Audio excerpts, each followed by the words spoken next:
Madhava Kunja Vihari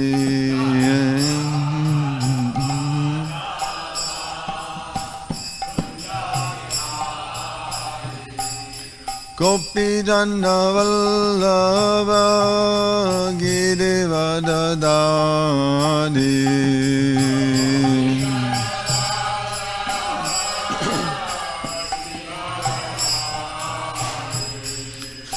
Gopi Jana Vallabha Girivardhari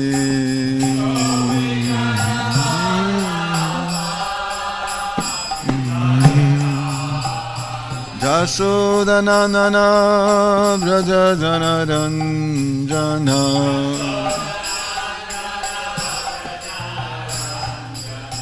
Sodanandana Braja Janaranjana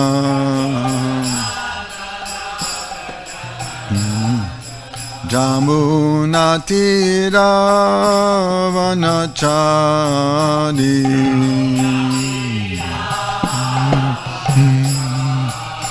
Jamunatira Vanachari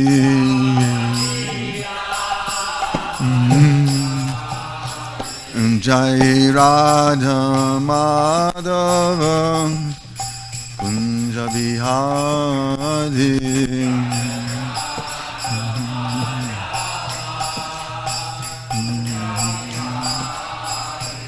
Jai Radha Madhava Kunja Vihari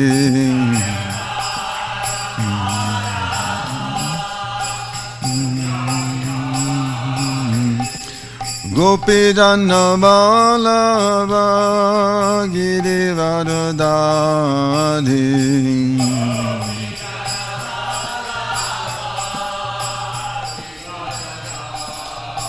Jasodanandana Braja Janaranjana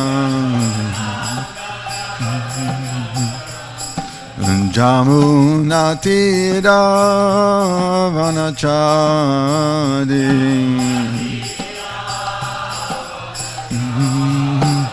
Jai Radha Madhava Kunja Vihari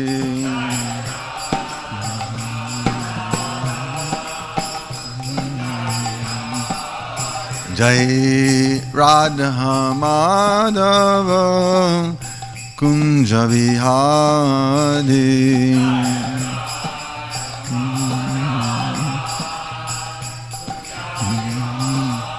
Jai Radha Madhava Kunja Vihari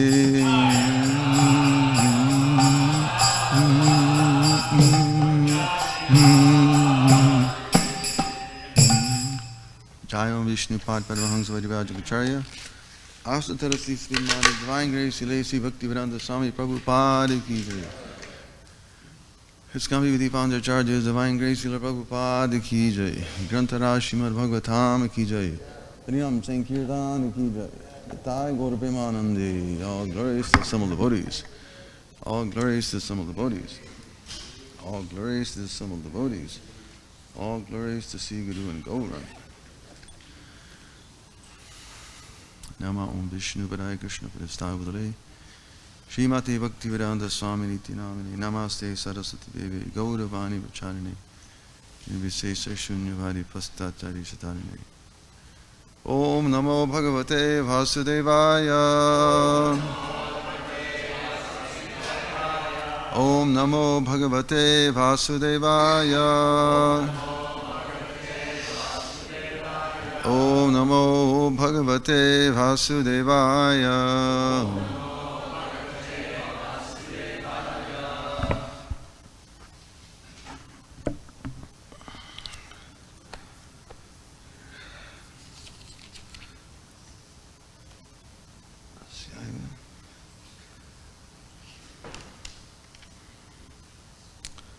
Reading from Srimad Bhagavatam, 3rd Canto, Chapter 11, entitled Calculation of Time from the Atom. text number 36. Now 36 and 37 are a bit short, so we're going to cover 2 verses, and then whoever gives class on Monday, 38, can have a nice long purport. Please repeat. Tasyaiva chante kalpo bhud yam padmam abhichakshate yadharir navi sarasa asya loka sharoruham. Translation. The millennium which followed the first Brahma millennium is known as the Padma Kalpa, because in that millennium the universal lotus flower grew out of the navel reservoir of water of the personality of Godhead Hari. Purport. The millennium following the Brahma Kalpa is known as Padma Kalpa, because the universal lotus grows in that millennium. The Padma Kalpa is also called the Pitri Kalpa in certain Puranas. Please repeat. Ayam tu katita kalpa. I'm sorry. Ayam tu katita kalpo. Dvitiyasyapi bharata. Varaha iti vikyato. Yatra sikcha karo hari. Ayam tu katita kalpo. Dvitiyasyapi bharata. Varaha iti vikyato. Yatra sikcha karo hari. Ayam tu katita kalpo. Dvitiyasyapi bharata. Varaha iti vikyato. Yatra sikchukaro hari.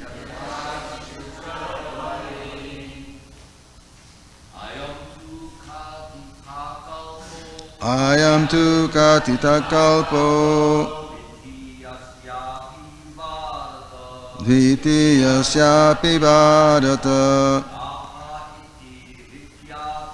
Varaha iti vikyato.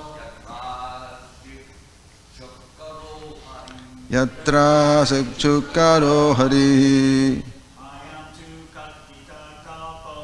Ayam tu katita kalpo. Dvitiyasyapi bharata. Varaha iti vikyato. Yatra sikchukaro hari. Ayam tu katita kalpo.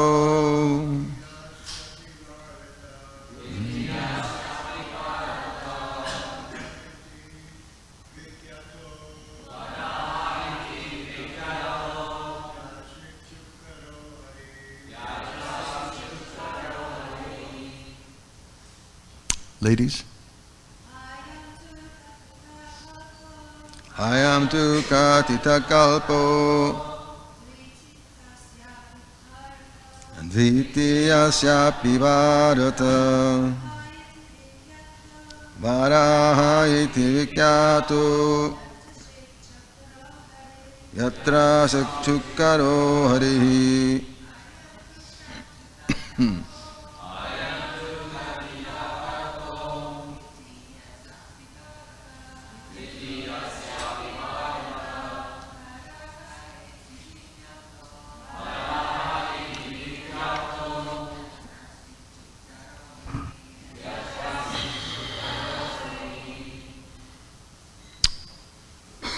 Anyone else?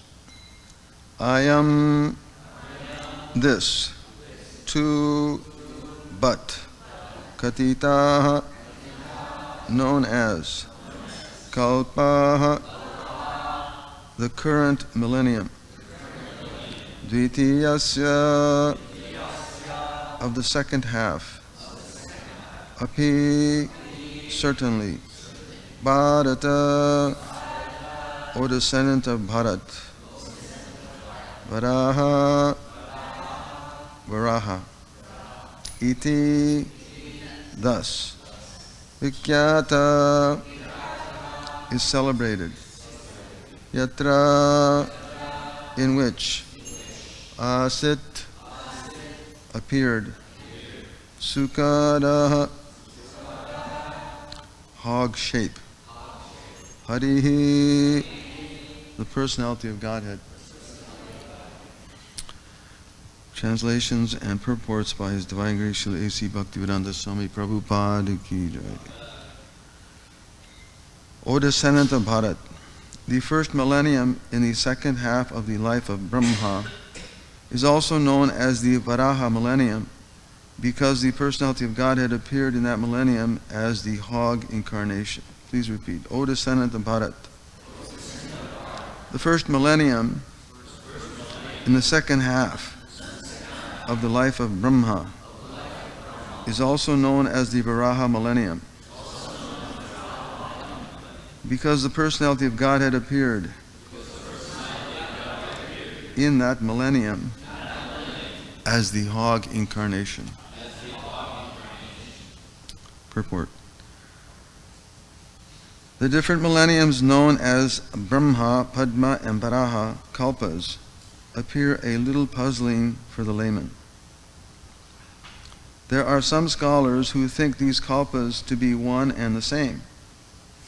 According to Srila Vishwanath Chakravarti Thakur, or Srila Vishwanath Chakravarti, the Brahma kalpa in the beginning of the first half appears to be the Padma kalpa. We can, however, simply abide by the text and understand that the present millennium is in the second half of the duration of the life of Brahma.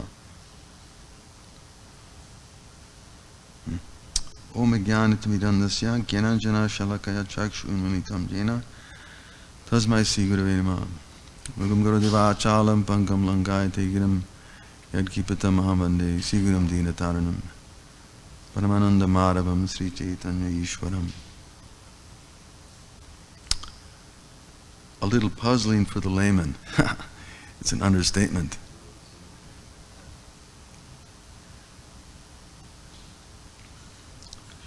Of course, we know that Srila Prabhupada is understanding this by the grace of the Guru Parampara. Yasya Deva Para Bhaktir Yata Teva Tata Guru. That one who has implicit faith in the words of the spiritual master, all of the imports of the Vedic literatures are automatically revealed. So Srila Prabhupada is making the most complex subject a bit easier even for the layman or somebody who doesn't know anything but at least has faith. That is the process of bhakti yoga, that one has to have a faith, and based on that faith the spiritual master empowers the disciple to understand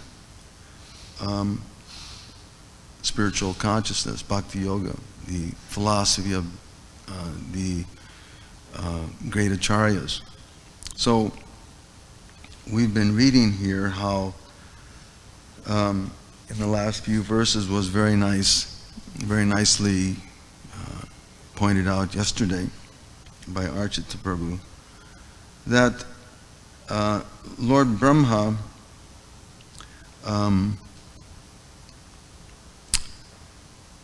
being a great soul, without a doubt, he's certainly a great personality, otherwise how could he be in this position of empowerment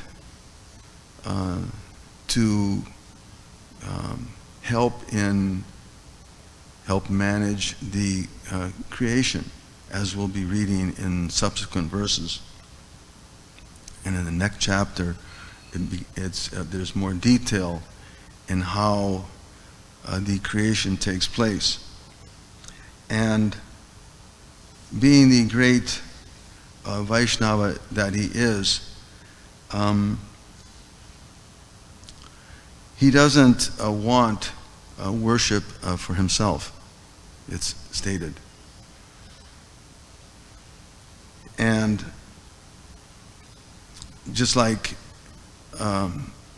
so much so that his only interest is that he be remembered within the heart and mind. And we can do that because that's our responsibility. We have a privilege of doing that, of honoring great souls. Just like we chant the Brahma Samhita every morning. So it's a glorification certainly of the Supreme Personality of Godhead, but it's also an appreciation and recognition of the great intelligence and offering and service that's there given by Lord Brahma. Even now in India, there are no temples. There's one in Pushkar, actually, I believe, right? One in Pushkar in Rajasthan.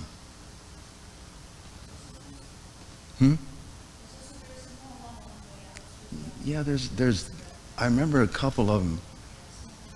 But the main one we understand is in Pushkar, which has a very nice ghat right next to it, right? You can take bath in that ghat. It's understood that Lord Brahma comes down and he takes bath in that ghat. And on certain days, on his appearance day, Prabhupada points out yesterday that his appearance is in March. And pilgrims come from all over, they come to honor him. It's the only one of consequence in India. He's such a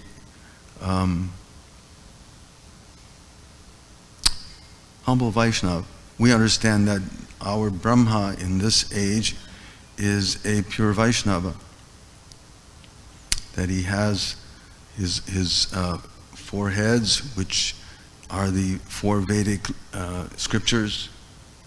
He has his four hands, which are overseeing the four directions. So he's certainly an exalted personality. We're reading so much about him, and we'll read more about him in the coming verses again. But it's quite a contrast from some of the other personalities that you find in Vedic scriptures and histories. Today, I believe, is, Makara Sankranti, right? Today. So what do they do on this day? They worship Surya Dev, right? Because it welcomes, or it signifies the beginning of the winter harvest. And the sun is transitioning from, Sagittarius to Capricorn.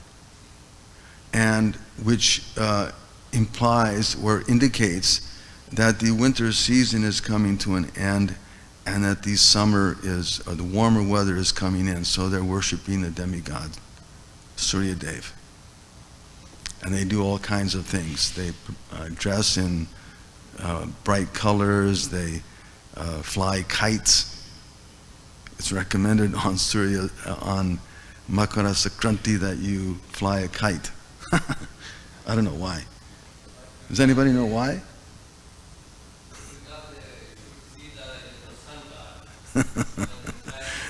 You'll be looking up in the sun.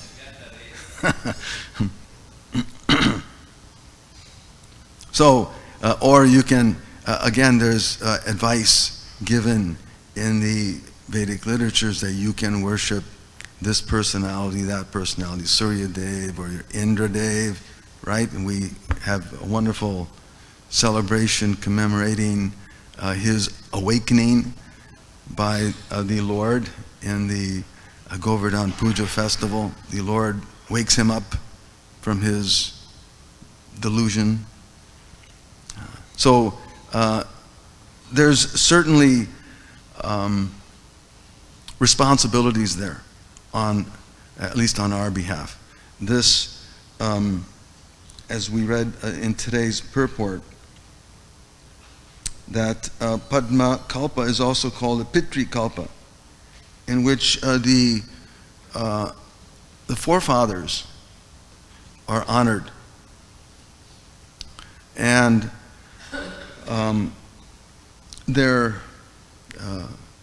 like yesterday, for instance, we had one Shraddha ceremony for Naikatma Prabhu.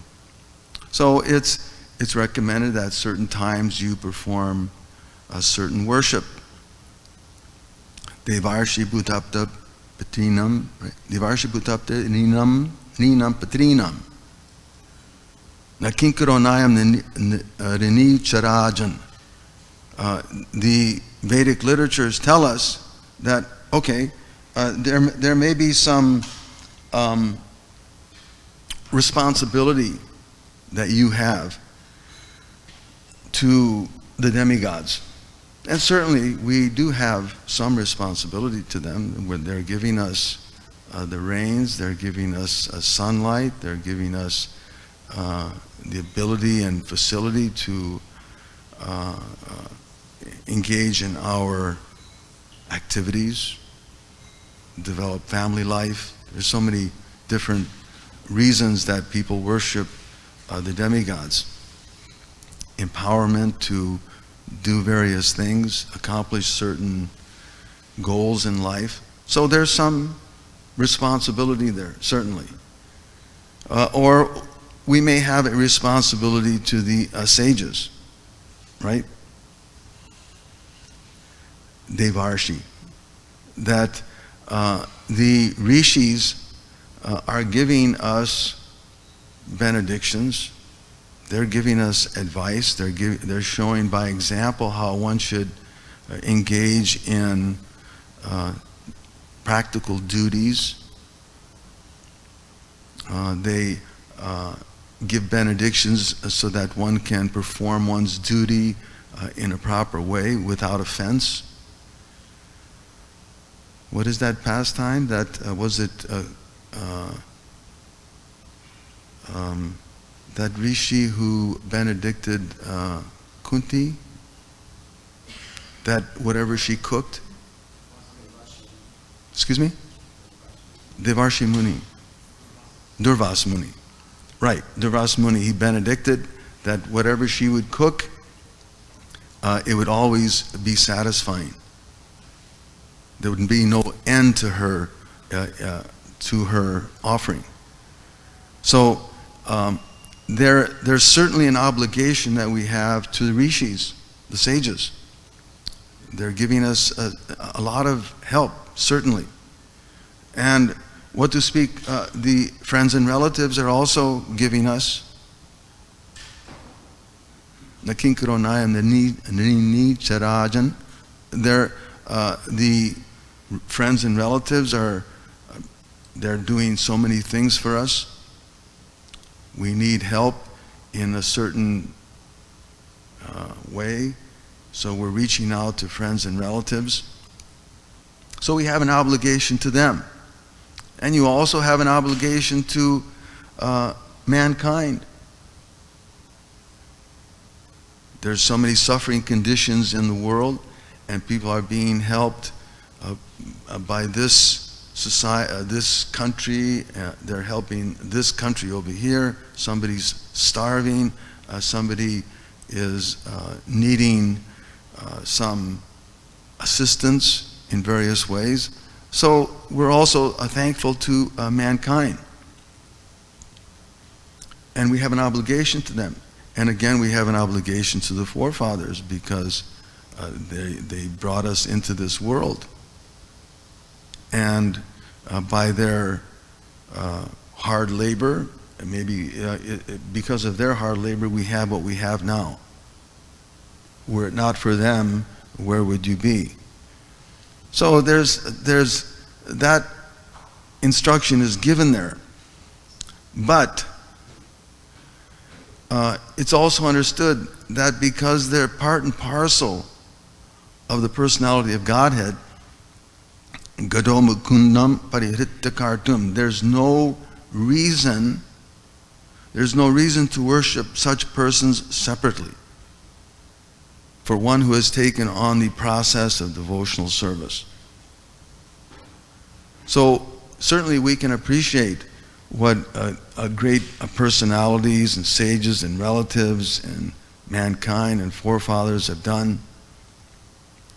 But if one has taken up the process of devotional service, devotional life, there's no longer an obligation there. It's not that you have to, on a regular basis, of course, and it's for some people it's a good business. Right? You go to, like to Haridwar, you go to some holy place, and you can find Brahmins every 2 feet, and they're ready to offer some kind of shraddha, some kind of pinda, some kind of puja for whatever. It doesn't matter what it may be. So it's a good business. But that sort of seva is not beneficial, and one loses the value, loses the benefit, and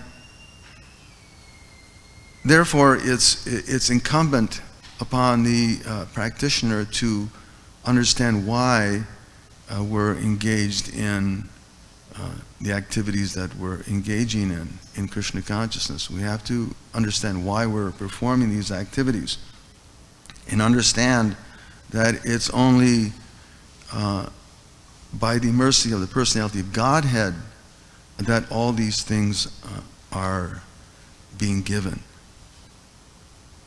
There's a very nice verse by Lord Brahma where he says, Yasyaika nishvashita kalamatava Jivanti loma vilaja jagarandanata. He explains very nicely that whatever deities are there, all the demigods, Brahma included,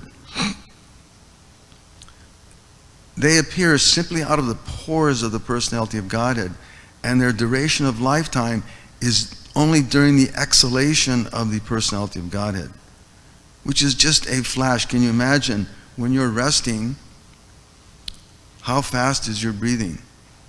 It's very calm, but it's just a few moments. So all of this that we're reading about time and Adam and the creation, the lifetime of Brahma and the span of time that these creations are taking place. There's the Mahakalpa, when the Lord creates the Pradhan. And then there's the Vikalpa, which is the differentiation of those elements, or it's called the Mahatattva. And then from that is Lord Brahma, or the Kalpa, in which he begins his creation. So all of this, we can understand, is just within a breathing instant of the Lord. It's just a fraction of a second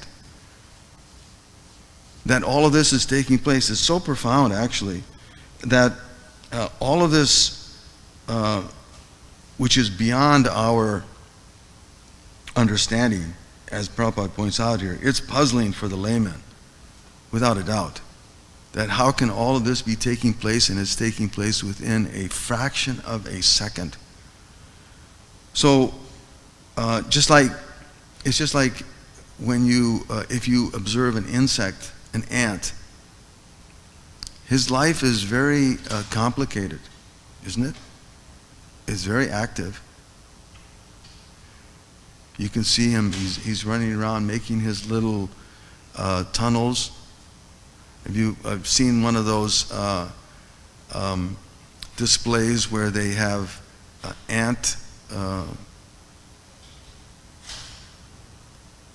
hills, I guess. What is it? I didn't hear it. Ant farm. Yeah, exactly. You can see it. They have the sand. It's between two pieces of glass, and you can see how they're working so diligently. They're storing their eggs. They're working here. They're shifting things, protecting their area. So it's very active. But to us, it's just very insignificant. While we think that, oh, my life is so complicated. I've got so many things that I have to deal with.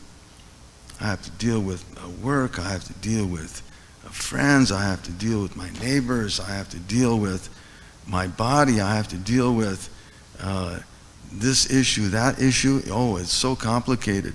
And people just lose it trying to deal with all of these issues.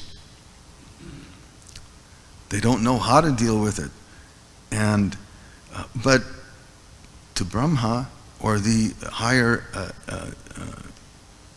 devas, it's insignificant. It's just a flash. And then Lord Brahma, he has such a responsibility. He has 4 heads, sometimes he has hundreds of heads, sometimes he has thousands of heads to deal with all of the issues that he's dealing with. And all of that, Prabhupada explains, is within a fraction of a second, within the breathing of Mahavishnu. So, what is the position of the personality of Godhead in comparison? There's no comparison. So, all of this is, again, as Prabhupada explains, can be very puzzling. And some scholars, they have the one opinion, someone has another opinion. And here Prabhupada says, we can, however, simply abide by the text and understand that the present millennium is in the second half of the duration of the life of Brahma. So we can simply abide by the text and understand it as given to us by the previous predecessor acharyas. It's like we can understand what this is to at least some little fraction only by the mercy of the spiritual master. Yasya Deva Para Bhaktir. We can understand what that import is by the by dedicating oneself to the process. And what is that process? Karmana Manasa Gira. That everything, the body, mind, and words have to be engaged in regulated activity. And it's then by that mercy that a person can be empowered, just as Brahma here was empowered, and we'll read in subsequent verses how he's being empowered by his devotion. The flower, first he appears, right, in the Brahmakalpa, then there's the Padmakalpa, the stem of the lotus grows, and then after that he's empowered to continue with the creation. So it's the example is there. We just have to simply follow the process, and hopefully we can understand a little bit.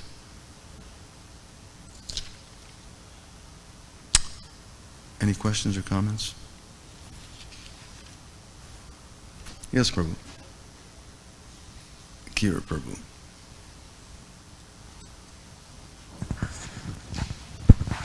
Hare Krishna, Prabhu. Thank you so much for the nice class. Would you mind speaking a little bit more about the hog incarnation of the Lord? Varaha. Lord Varaha. Yeah, I pretty much have no information about this incarnation of Krishna. Well, that's in the third canto, right? We're going to be hearing about that in the next volume. But that incarnation appears, as Prabhupada points out here, on the first day of the 51st year of Brahma's second 50 years. His second 50 years, or the second Pararda it's called. The Pararda, the second 50 years. He appears in the first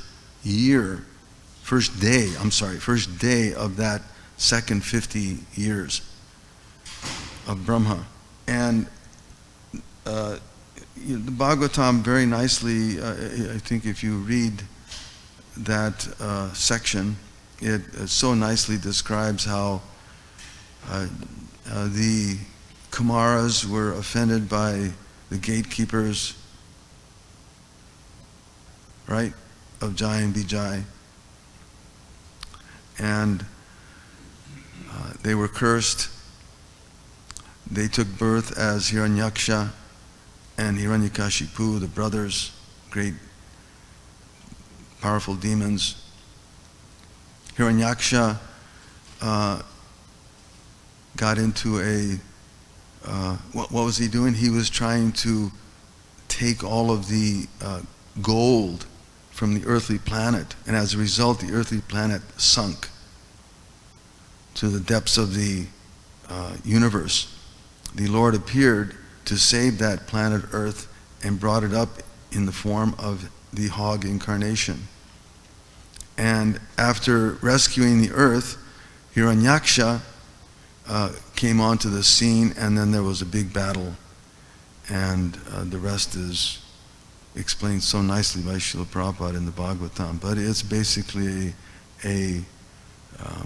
one of the first incarnations of the Lord, and he fights with Hiranyaksha, and then afterwards we know the story continues with Hiranyakashipu and Lord Nrsingadev. Thank you so much.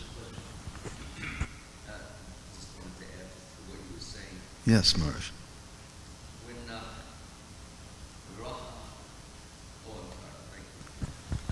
When Lord Varaha appeared, he had the task of getting the earth up from the bottom of the ocean and bringing it back up. And so the thing is, he had these tusks, okay? So it was on the tusks that he put the earth so that it would go up and it would not be difficult in order to get back to its original position. That was the purpose of the tusks, to put the earth on the tusks and then come up and bring it back, because it had sunken down deep beneath as a result of what you mentioned, the imbalance of the earth as a result of the gold theft.